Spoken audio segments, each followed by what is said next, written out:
Whether it's for vehicles or generators, Eastern Iowans are going to great lengths, often waiting for a long time to get fuel. The state is asking people in Linn County to be patient after reporting that power could be out for several days. And other companies are asking people to be patient as they try to get those lines of communication that just about all of us use to stay in touch back and working. You're watching KCRG TV 9, now from your 24-hour news source. This is KCRG TV 9 News at 6. And here's a look early this morning from Newsdrone 9. Lots of people with chainsaws trying to work to clean up wherever they were. This is just behind McKinley Middle School in Cedar Rapids. You see some of the damage from the Catherine McCauley Center. That's 5th Avenue Southeast, just east of 10th Street. That scene played out. Hundreds of blocks, if not more, in Cedar Rapids today. So much of eastern Iowa, though, will stay in the dark tonight, now more than 24 hours since those hurricane force winds hit Iowa yesterday. Yeah, those lucky few, those of you out there with generators, you are very popular right now. But unfortunately, so many more people don't have any way to power their homes. KCRG TV9's Fernando Garcia even found people who were traveling far out of town just to find fuel. Fernando?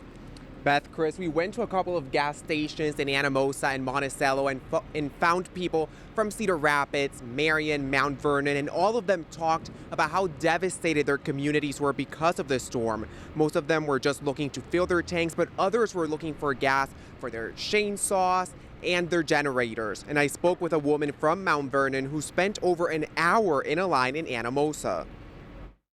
We don't have power in Mount Vernon. There's a lot of trees down. It's pretty bad. My cell phone is the only way that I have to communicate, and even though it doesn't work very well, I still need to charge it. And so I need gas for my car so that I can charge my phone. I also spoke to a man from Marion who had traveled to Monticello after trying 3 or 4 other stations closer to home, and he says the lines were just too long to wait. And many of them were telling me that they're just taking precautions in case they have to stay without power for a couple of days. Live in Cedar Rapids, Fernando Garcia, Franceschini, KCRG TV 9 News. A Solon man died while riding his bike during Monday's storm. Emergency workers found 63-year-old Thomas Rowland on a bike trail near Ely Road and Wright Brothers Boulevard yesterday afternoon around 2. The Linn County Sheriff's Office says a tree hit Rowland during the storm and that killed him. He's the only known fatality at this point of yesterday's storm. As of Monday, about 50 people just in Cedar Rapids were hurt in it. Today, Governor Kim Reynolds announced some help for some Iowans who may have lower incomes. Yeah, folks who had storm damage and are up to 200% of the federal poverty line can qualify for up to $5,000. The state IA program, as it's called, is a grant of up to $5,000 for low-income residents who are at or less than 200% of the federal poverty guidelines.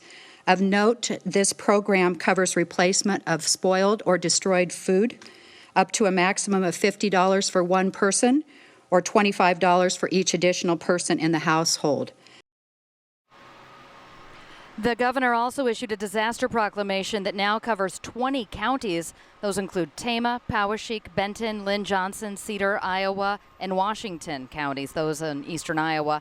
Counties do have to request state assistance and be added to the list. And hundreds of thousands of people in Iowa are still without power right now. And lots of people working, so you can probably hear behind us as well right here.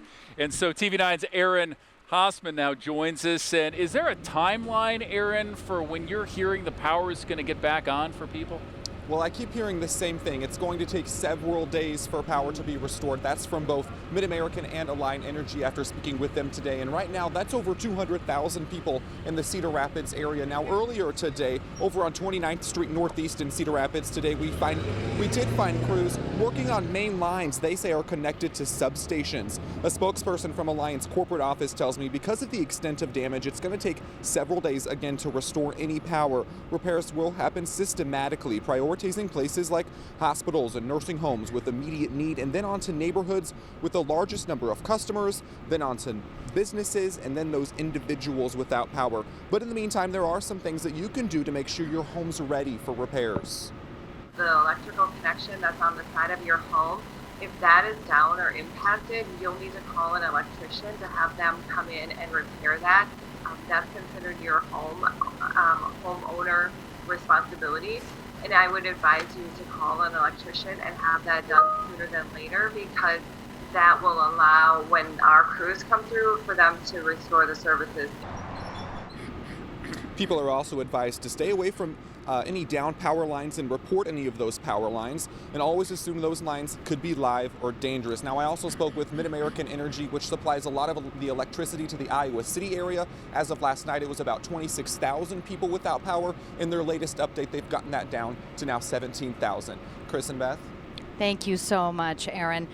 It is a relief that we don't have rain today, but unfortunately there is rain in the forecast. There have been times we've been able to catch some of the cool breezes while we've been out here between 4 and right now. That's been most welcome. I know anybody who's been cleaning up has certainly been welcoming this. So we'll bring in meteorologist Joe Winters with a look at that first alert forecast. Joe. Well, the weather outside, as you mentioned, very comfortably cool for this time in August. Many times we can see incredibly hot and humid conditions. We felt that for a period of time yesterday ahead of the storms. Now the comfortable weather is with us for a couple of days, and really more of that to come next week. We'll show you that 9-day forecast coming up in a little while. First, take a look at TV9's live First Alert Pinpoint Doppler radar. Quite a different picture. Dry conditions across the area. They were dry today and staying dry tonight. What do you need to know? Well, first of all, it has been a refreshing change. Staying very comfortable all the way through the mid part of the week with the dew points down and low. As we look ahead, though, at the weekend, you're going to notice an occasional chance of a shower or storm. I really think overall it is mainly dry. Those are minimal chances at best. We are just going to enjoy what we've had and see that drought really kind of increase. Yesterday's storms, a rarity across eastern Iowa for rainfall so far this fall.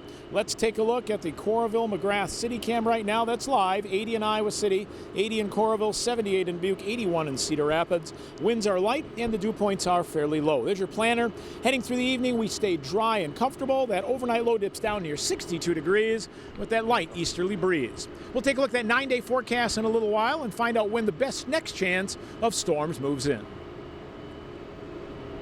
Thank you, Joe. Cedar Rapids crews are working day and night to try to clean up some of that storm damage. Yep. They say that they are prioritizing trees and limbs that are hazardous or blocking roads. The city is asking people to report any tree damage through the online portal and not by phone. The Solid Waste Agency in Cedar Rapids says anyone bringing storm debris to the landfill will be charged. And a citywide curfew is once again happening tonight. That'll start at 10 in the evening, go till 6 tomorrow morning. That curfew, it's in place till further notice. Garbage and recycling collection is canceled this week, along with transit services, so no bus service. That is suspended through tomorrow. Now, Iowa City is asking people to place debris and brush on the curb out of the right-of-way and to not put it around any fire hydrants, any mailboxes or signposts, and don't put it in the street. Anyone in Iowa City who lives there can also take any size debris to the landfill free of charge from 7 in the morning till 4:30 in the afternoon. And that damage is now leaving many across eastern Iowa having to spend hours outside after only 2 minutes of high winds. KCRG TV9's Aaron Scheinblum joins us now, and I mean, all of us are affected by this. I was out with my son for about 2 hours chopping up trees and picking up branches today. When you were going throughout the neighborhoods of Cedar Rapids, what did you see today? Well, Chris, what I can tell you is there's a common denominator in Cedar Rapids and throughout eastern Iowa. There is a lot of damage, and most of that has to do to some of the trees that had blown over throughout the area. That's forcing everyone now to begin to clean up and rebuild. My husband this morning cleared out pretty much the front yard and the backyard already, and that's like right here on the curb. Leaf-covered lawns and bunches of branches. It just went right through them. For Janice Kais, just more than 24 hours removed from hurricane-level winds, signs still remain. All of our plants were on their sides, and we set everything back up. That flower right there I took into the garage, so that's why it looks, nicer. But no mark is bigger than a decades-old pine tree. It's been here for probably at least 50 years. It's probably since the beginning of when our house was built in 54. And it just took that tree and pulled it up from its roots. Despite losing some memories, she's still fortunate compared to nearby neighbors. Her house is still intact and no one was hurt. But a once standing tall tree is now laid down across 3 backyards. I'm thankful that my family is intact and we're all fine. So this all can be rebuilt. Leaving her now to clean up and prepare for the future. We just have to pick up the pieces and get a lot of help from other sources around and pray to God that it all works out. I'm sure it will. It always does. Now Kais and other homeowners like her will share a new common bond, and that's the heavy workload that still remains. Beth and Chris.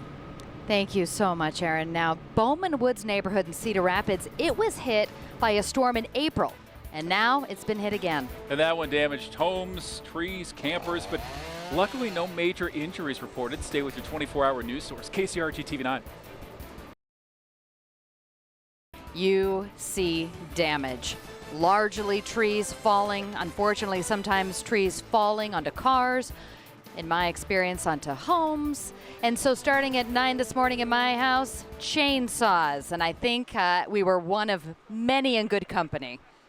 And that was pretty common all the way throughout. KCRG TV 9's Scott Sable talked to people in the Bowman Woods neighborhood, an area that took on tree and storm damage earlier this year. You know, Plum Court used to be this beautiful. Now it's just stripped of our trees. It's very sad. Oh, hi, neighbor. You guys are working hard. At the crack of dawn, the second day of cleanup in the Bowman Woods neighborhood of Cedar Rapids was underway. The house is damaged again. The storm in April got us. We just had a new roof a month ago, just having new siding put on, and now we got to start over again. Yeah, we got some great help. Unfortunately, all of our trees are ruined, but we're going to be fine. Everybody's okay. So the neighborhood's coming together to take care of things, and it's a great thing. Houses were hit hard in Bowman Woods with massive trees landing on top of homes, even landing in the middle of bedrooms. Yes, uprooted the whole thing, unfortunately. It's a bigger one in the backyard. Yeah, it's terrible, devastating. Looks like a war zone or something. Yeah, I saw one with a tree right down in the center of it in Brentwood. It just broke the spine. Trees also did damage to vehicles and even campers. That was a roof inside the screened-in porch right there. 100-mile-an-hour wind caught that, lifted it up, and impaled the camper. That piece of wood right there is impaled probably a foot or two inside the camper. The size of the trees that were uprooted were hard to believe. Tore them out of the ground. And look at the ball of clay underneath. You know, it's just a huge root ball, you know, and for an individual homeowner, it's going to cost $10,000 to clean it up. The force of the wind was so strong, it even ripped up sidewalks. The sod, the sidewalk, everything came up when the tree went down. It was just unbelievable. Luckily, everyone I talked to today saw the weather warnings and were all in their basements, and nobody was injured. That is the most important thing. Scott Sable, KCRG TV 9 News. Electricity is not the only thing leaving eastern Iowans in the dark after Monday's storm. Yeah, down cell towers and no internet access means so many people can't stay connected to let people know they're okay and find out if they need any help. The constant today might be all the damage, especially in Cedar Rapids. One of the inconsistencies, cell phone reception. Yeah. You go to one part, you're getting 3 bars, you don't want to go. You go to another part, you got no service. Right. So you kind of keep driving around it. It's tough to place a call or a text. We're on cell phones out here so that we can communicate with our producer back in the building, and it's going in and out. So we're all experiencing some connectivity problems, and the thing we're asking each other and our reporters and you're asking us is, when will the power come back on? When will my internet be back? Well, KCRG TV 9 investigative reporter Ethan Stein looked into that. Ethan, what did you find? Well, Beth, we found out that AT&T, they're going to be bringing equipment from out of state to come and help get service back online for the city. What we also did is we reached out to other companies, and although they didn't give us any actual particulars on what they're doing to get back service quickly, they did say they're working on the problem. You mentioned it before. The service, it's very spotty. It's hit and miss. It's kind of like the damage out here in the city where some bricks, you could see them falling off buildings, and other buildings have what appears to be no damage whatsoever. Now, this is because that cell service, again, it's because those trees are going down and it's taking down those power lines with it. We spoke with one woman in Southwest Cedar Rapids. She's lived here for 40 years through the 2008 flood, and she says she's never seen this much damage and told me how frustrating it is to be without service. All night long to all day today so far, it's just been siren after siren. You know, we don't know who's okay, who's not okay, what's going on, who's where. I mean, it's just the not knowing. A spokesperson with Verizon says they have seen this issue because they've reached the network's capacity as more people are trying to use their phones since the power is out. So as more people are getting power back, you'll likely see that service improved as well. And the woman that we talked with, what's interesting, even though you've seen all those trees fall down, one of the things that's been an issue is her chicken coop. That's actually stayed up. It survived the storm, got no damage whatsoever. Just another example of how this storm is just stranger than fiction. Ethan, thank you so much. And it is a bizarre thing this day and age to not be able to communicate with people who are right downtown. Yeah, but when you've got two teenagers, it's kind of nice and serene and quiet to not have to hear anything. Can I do this? Can I do that? It's kind of been peaceful all day. It's the longest they've been without their phones ever. I know. They're just, it's like oxygen to them. Well, now bringing meteorologist Joe Winters with that Your first alert forecast with Chief Meteorologist And our weather Joe forecast Winters. tonight is going to be quiet. You want to look for the bright spot in something like this? We found it last night. Beth, did you notice that how dark it was? Yes. Because we lost all of our city light pollution, you can see so many more stars in the sky. Beautiful. While we have to go through this power outage, take advantage of the fact that the dark skies tonight will give you a great view of not only the stars, but also the peak of the Perseid meteor shower. Take a look. Here's your details. You can look after midnight. That's where you want to look. In your northeastern sky. Our graphics are on max 1 for you. Northeastern sky, after midnight's your best time, but any time as we head through the nighttime hours, 40 to 50 meteors per hour, of course emanating from the constellation Perseus that's just below constellation Cassiopeia, which is the W in the sky. From now through the 13th is the peak, and again, with the dark skies and no city light pollution around, we don't like that, but let's take advantage of it and take a look at what will be a beautiful view tonight and for several nights in a row, by the way it sounds. Your weather looks quiet. Your first alert, no weather issues at all as we remain green across the board thanks to an area of high pressure that's moving across portions of Iowa. That area of high pressure will continue to slowly drift to the east, bringing back a little southeasterly airflow and starting to increase the mugginess that we've lost, at least for a day, day and a half.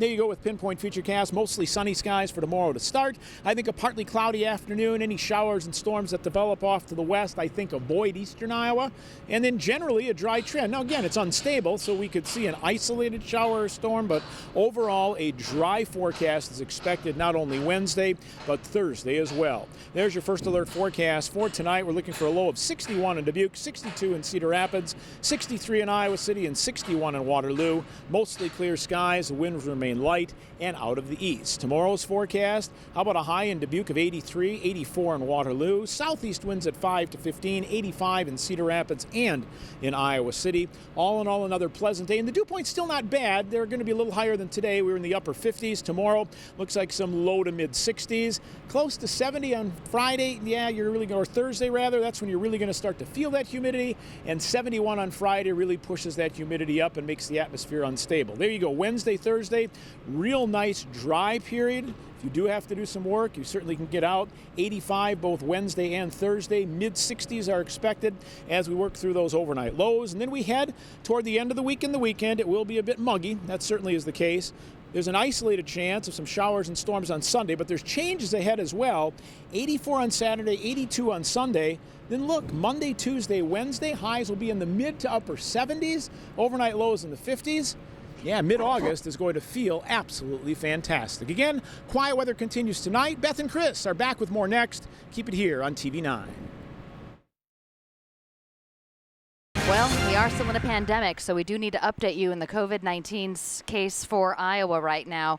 cases and testing significantly down today. And a lot of those down because of the storm and some of the testing capabilities yesterday. 203 new tests reported this morning. That's just off of about 2,000 tests for a positivity rate of just more than 10%. Also, 6 more deaths in Iowa. The rolling 7-day average for cases also remains around the same from the past couple of weeks. Thank you for joining us outside in the elements here for the KCRG TV9 News at 6. We'll see you right back here tonight at 10. Stay safe.